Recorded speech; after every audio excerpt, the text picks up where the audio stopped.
Hey guys, Chili B here again.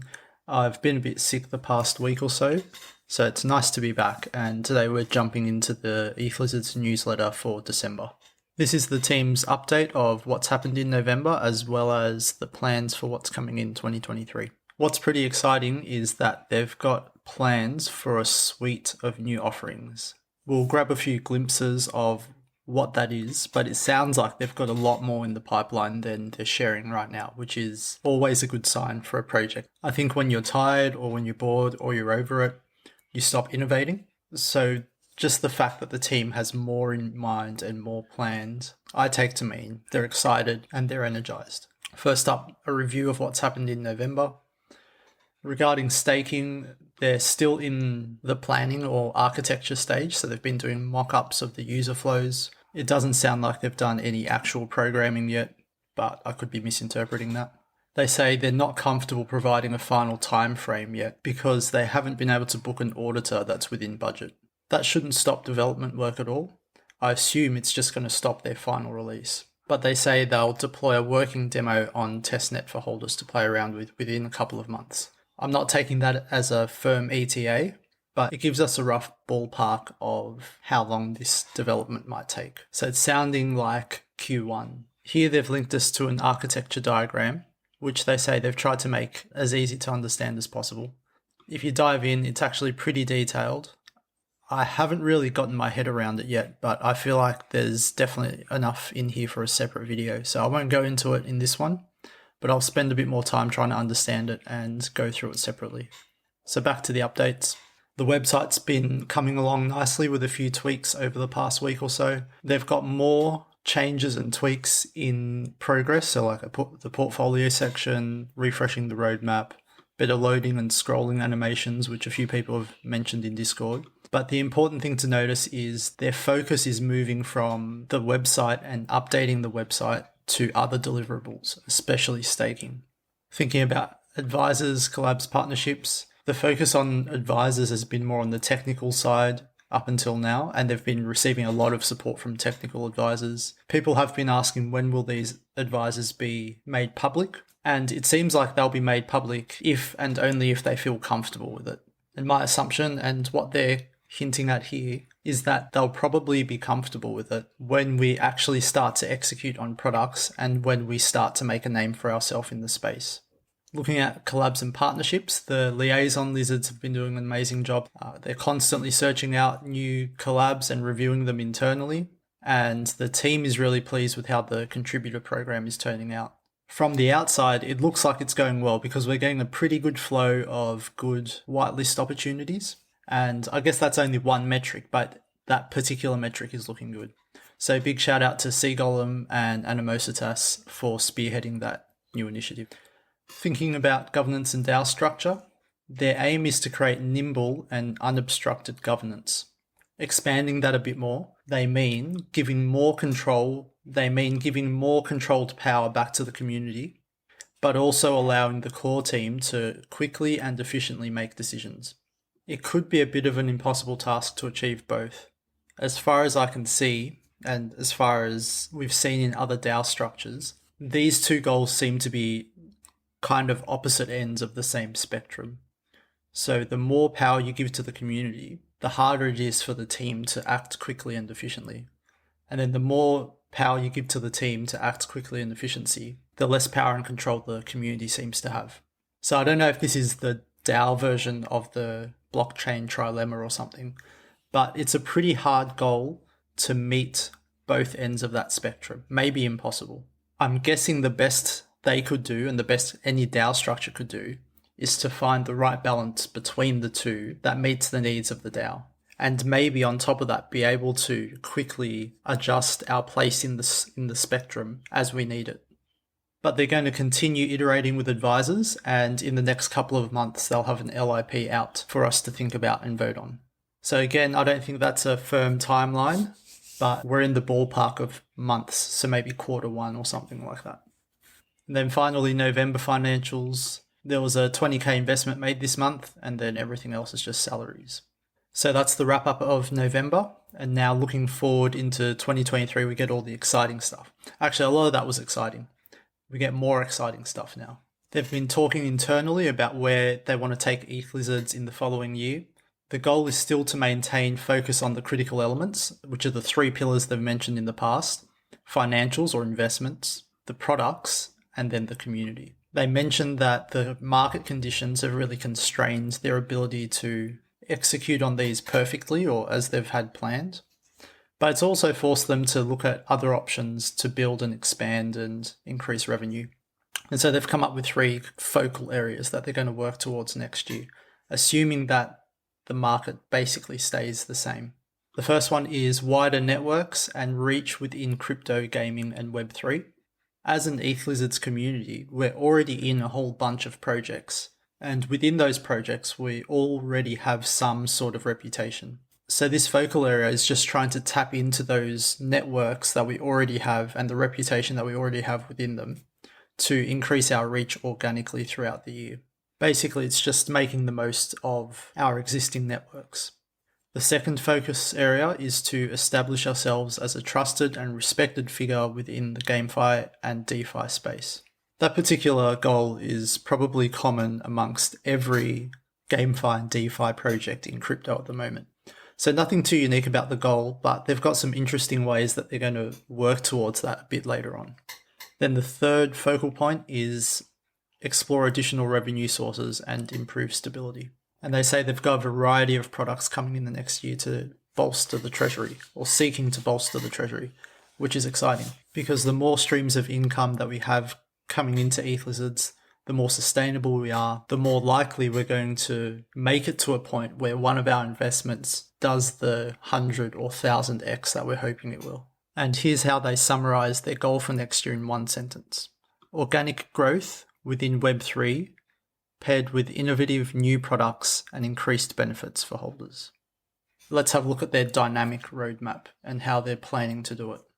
They call this dynamic because the order and timing of different things might change, but these are basically the goals in a very rough order that they're planning to go in. Some highlights from Q1, which might dynamically change, are staking V1 launch, merch drop 1, and Project Herpetarium. Then in Q2, we're already thinking about staking V2, merch drop 2, and the Ethlizards platform. So we'll get into that in a minute.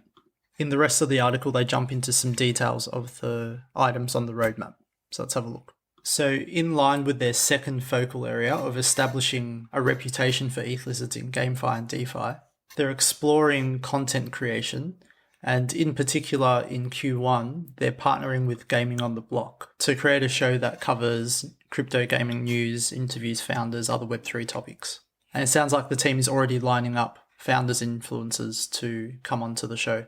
Gaming on the Block, if you haven't seen or heard of them before, is a collaboration between Annie, TSG, and I Will Crypto. And the current form of their show is they get together, they talk about whatever's hot in GameFi, Metaverse, and share their thoughts on all those sorts of things. I don't know if the format of the show will change, but at the moment it rotates between Annie's channel, TSG's channel, and I Will Crypto's channel. Definitely worth checking out to get your head into the GameFi space and just to see what's happening out there. So that's a quick plug for them. Go check them out. Maybe the team has other plans for content creation and things as well, but that's the only one they've mentioned so far. Next up, the plushies, which some people love. This is just a sneak peek of it. I'm personally not into plushies myself, but if a plushie comes out of this cracked egg thing, I think I'll be very tempted to get one. It looks very cool. But this is just a mock-up, so we don't know what the final thing will be. But the idea and the possibility is pretty exciting. On to Project Herpetarium, which we mentioned from the roadmap.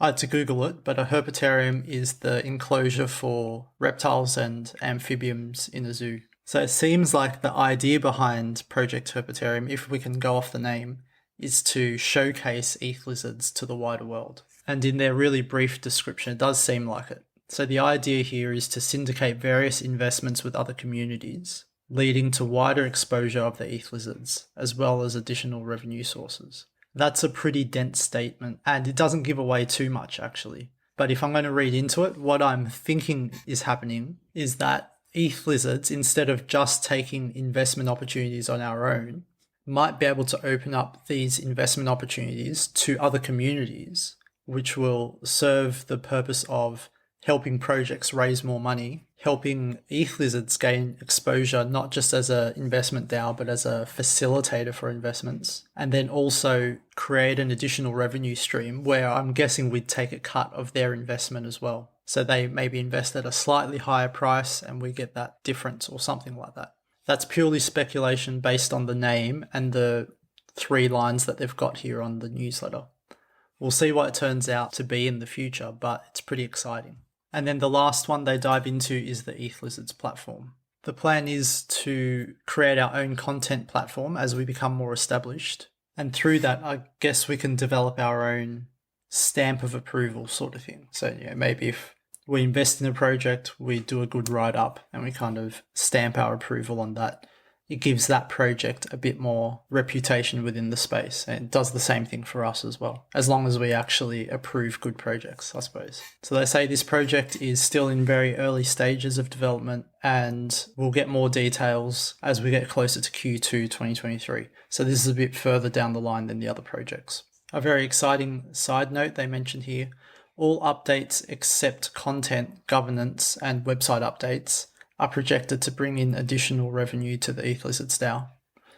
I think this is a really good indication that the team is aware of maybe one of the biggest dangers to the success of the project, which is that we run out of money before any of our projects take off. And it seems like they're working on making that less and less of a danger by creating different streams of income. And every one of those little trickles of income helps to extend our runway and makes it more likely that we'll make it to the point where one of our projects takes off. So if there's anything we want the team to be doing in the bear market, it's 1, to be investing in good projects, which we're already doing. And it's 2, ensuring that we have the runway to make it to the payoff. And it seems like they're really focusing on those 2 things. So even though this bear market's pretty harsh, I feel like the team's navigating it really well. And they're focused on the most important things. At the end of the article, they're throwing a few random ideas out there for us to think about. These are only in ideation and discussion phase, so don't take it too seriously. They might be totally dropped, they might be totally changed. But they're thinking about crypto gaming events hosted by Ethlizards. It might be something like a 2-day event where participants can beta test new releases and Web 2 and Web 3 gamers can connect with each other. There's talks and panels and all that sort of stuff.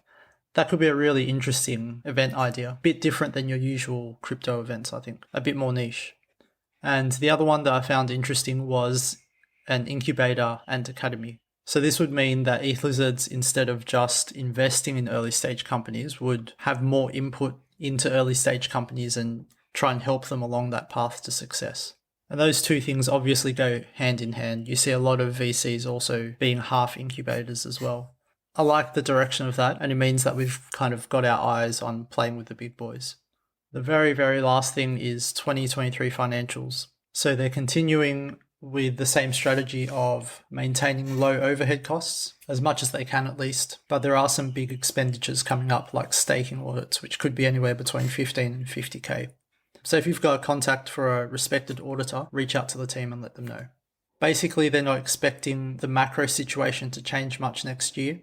So expenditure will mostly be on critical items and high ROI items. So that's the newsletter done. Now let's hop over to the spreadsheet. Going from the top, another treasury update, 20k spent, the rest for salaries. The website revamp I marked as complete in the last newsletter, just because they finally pushed it out. But there's a few more ongoing updates with that. But really the focus is coming off the website now. So I don't expect to see much more on the website revamp. Governance is coming along nicely. Still no official ETA, but it sounds like it's 2 or 3 months away. So staking passed in the last newsletter, no ETA given then. They've been working on user flows and still no ETA because it's tough to find an auditor within budget. Testnet possibly within a couple of months, so that gives us a rough time frame. Merch is coming along nicely. We've got a sneak peek at the plushies, which look really cool. But if we scroll back right to the start, there's been no set timeline on merch, and it's probably one of their lower priority items. But it's nice that it's getting a bit of work. Liaison team's been doing really well, so the community structure for contributors is coming along nicely. Advisors and collabs are coming along well as well, with technical advisors and then working with Gaming on the Block for content creation. And then 2 new additions for us to keep track of. So this list is getting pretty big now. Project Herpetarium, no real timeline on that, but we'll hear more in the future. And then the Ethlizards platform, encompassing the Ethlizards stamp of approval, will be coming kind of Q2, or we'll hear more about it Q2 2023. So zooming right out on this spreadsheet, we can see we've had a few little delays every now and then, but basically it's all green. They're still ticking away and updating everything week on week, and they're constantly adding new things for themselves to work on. So all in all, another really positive update from the team, and it sounds like 2023 is going to be a really good year for Ethlizards. So if you like this, give me a like and subscribe. I'd really appreciate it, and I will catch you next time.